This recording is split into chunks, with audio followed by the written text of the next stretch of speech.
The desert sun was lowering toward the far mountains when Caleb Ryder first saw the smoke. It curled up from behind a ridge like a dark question in the pale sky, a thin twisting plume that didn't belong to the lazy campfires of travelers. Smoke like that meant trouble. He reined his horse to a stop, a rangy sorrel with a white blaze on her nose, and shaded his eyes against the light. The land around him was all thorn and stone, a harsh tangle of mesquite and cactus that caught the late gold of evening. He could smell the sage and dust in the wind, and underneath it, the faint acrid scent of burning cedar. Caleb wasn't looking for trouble anymore. He had seen too much of it in the war, first riding with the cavalry, then drifting from one job to another, trying to find a corner of the frontier where a man could breathe without having to draw iron. But the thing about men like him was that peace never stayed long. When he saw that smoke, something inside him, some old, stubborn part, wouldn't let him turn away. He tugged the reins, murmured to the horse, and nudged her toward the ridge. The climb was rough, and by the time he reached the top, the sun was a bleeding red coin sinking into the horizon. Below him stretched a narrow valley choked with scrub and rock. He saw what was left of a wagon, tipped sideways, the wheel shattered. Around it, the bodies of two horses lay still. And near the fire that still licked at the wagon's side, there was movement, a figure, small and slow, bent over something. Caleb dismounted and crouched low, his hand resting on the colt at his hip. The figure was old, wrapped in a blanket the color of the earth. As he watched, the figure straightened, revealing a face carved by time and sun, an Apache woman, her hair streaked with silver, her eyes black and steady. She wasn't afraid, though the fire was close to her skirts and the ground was littered with signs of a fight, spent shells, footprints, blood. He waited another moment, scanning the ridges. Whoever had done this might still be near. But the only sounds were the wind and the dying crackle of the flames. He stepped out from behind the rock, slow and careful, and called softly. "Ma'am." Her head turned sharply, and for a heartbeat he saw a flash of steel in her hand, a small knife. He stopped where he was, palms open. "Easy now. I ain't here to hurt you." She didn't answer, but she didn't run either. Her eyes studied him like a hawk sizing up a stranger in its sky. He tried again. "Name's Caleb Ryder. I saw the smoke. Thought someone might be in trouble." She said something in Apache, low and quick.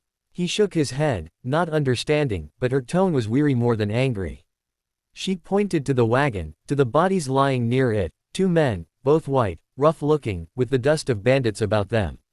Then she gestured toward the hills, muttered a word that sounded like, soldadas. Soldiers. Caleb's gut tightened. The army had been pushing the Apache hard these past months, driving them onto the reservation lands, calling every stray camp a raiding party. He knew how those stories went, too well. Sometimes a few outlaws attacked a ranch or a stage, and the blame fell on any Apache unlucky enough to be nearby. Sometimes the soldiers didn't bother to tell the difference. He looked back at the woman. "Were you with them? With the folks in the wagon?" She shook her head. "No. They take horse. I come later." Her English was rough, but the meaning was clear. She wasn't part of the attack, she had come afterward. Maybe searching for something, maybe someone. Caleb saw a small bundle at her feet, half wrapped in cloth. He crouched closer, keeping his distance, and the wind shifted, carrying the smell of smoke and something else, blood.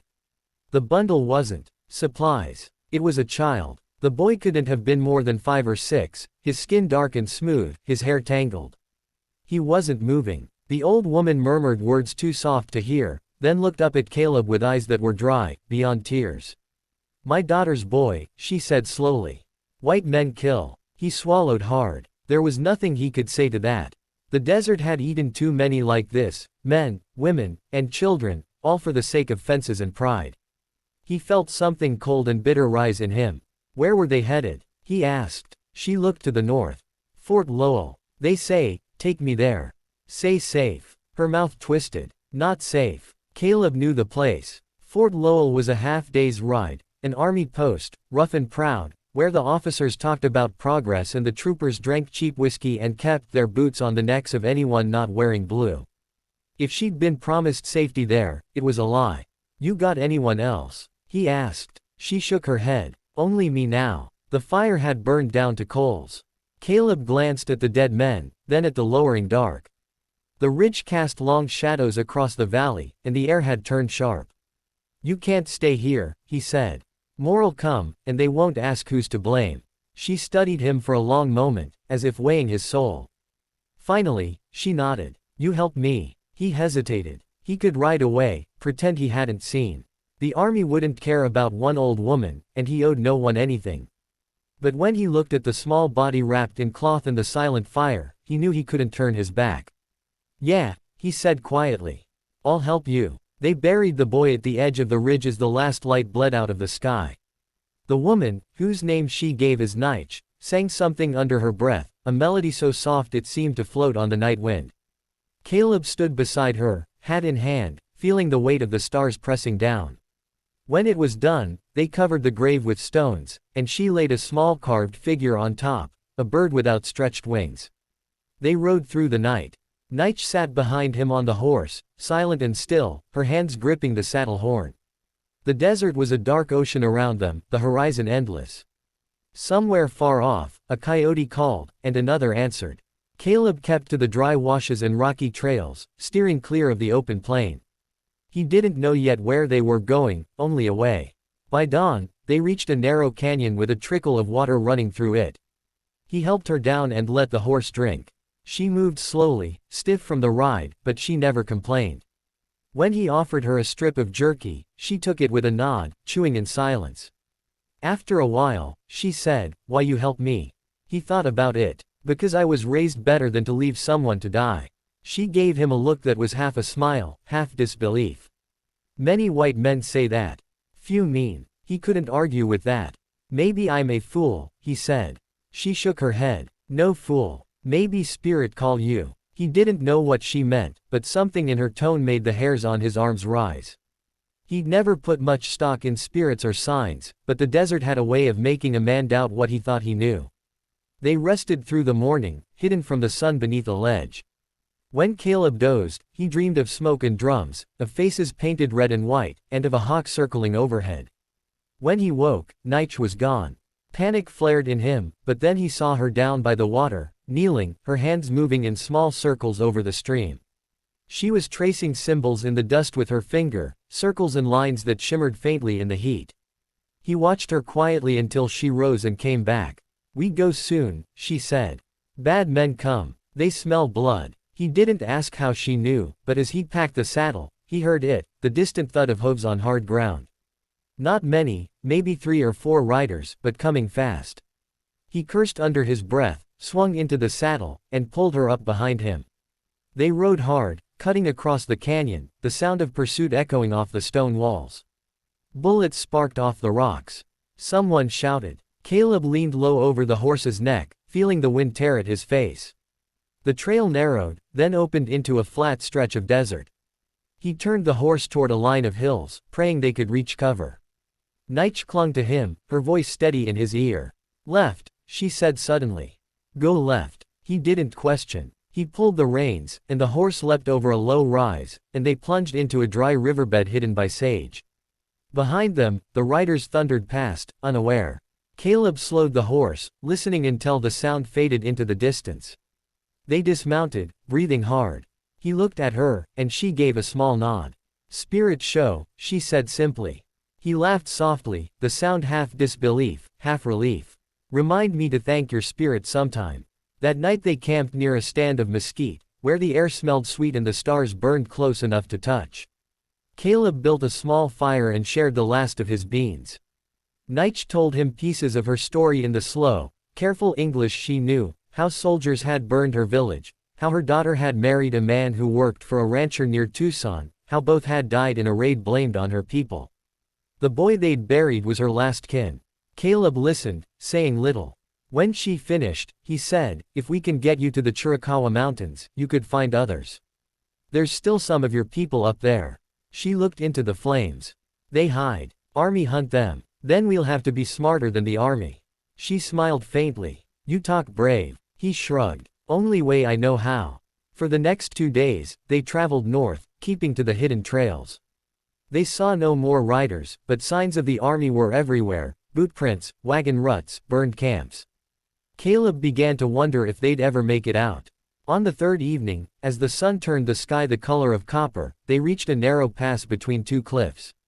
Caleb halted the horse, sensing something off. The air was too still. Then came the sound, a low metallic click. Drop the gun, cowboy. Caleb turned slowly. A man stepped out from behind a boulder, rifle in hand, smile sharp as glass. 2 more followed. They looked like drifters, maybe deserters, maybe worse. Didn't expect company out here, Caleb said evenly. The man's eyes flicked to Nige. We've been tracking that squaw. Army's paying good money for anyone brings in hostiles. She's no hostile, Caleb said. That's so. The man grinned. Then you won't mind us talkin' her in. Caleb's hand hovered near his Colt. You take one more step, and you'll find out how much I mind. The leader laughed, but it died quick when he saw Caleb's eyes. The air cracked, the first shot went wide, the second didn't. Caleb's gun spoke twice more before the echo faded. When it was done, the men lay still. Nige looked at him, expression unreadable. He holstered the gun, his hands shaking. They'd have killed us both, he said quietly. She nodded once. I know. She touched his arm lightly. You do good thing. Hard thing. They rode on until the moon rose, pale and full. Caleb felt the weight of what he'd done, but also something else, something clean. For the first time in a long while, he felt like the man he used to be. When they finally reached the edge of the Chiricahuas, dawn was breaking again. The mountains rose like blue ghosts out of the desert, their peaks catching the first light. Nige looked at them and whispered something that sounded like a prayer.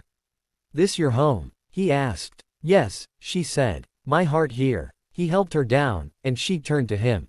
You risk much for me, she said softly. Why? He thought about all the places he'd been, all the blood and dust. Because someone has to stand for what's right, even when no one else will. She smiled, a small, knowing smile. Then your spirit strong. You will be remembered. He didn't know what to say to that. She pressed something into his hand, a small carved bird, like the one she'd left on the boy's grave. Keep. For courage. He watched as she walked into the shadow of the mountains, her figure growing smaller against the light. The wind stirred, carrying the scent of cedar and rain.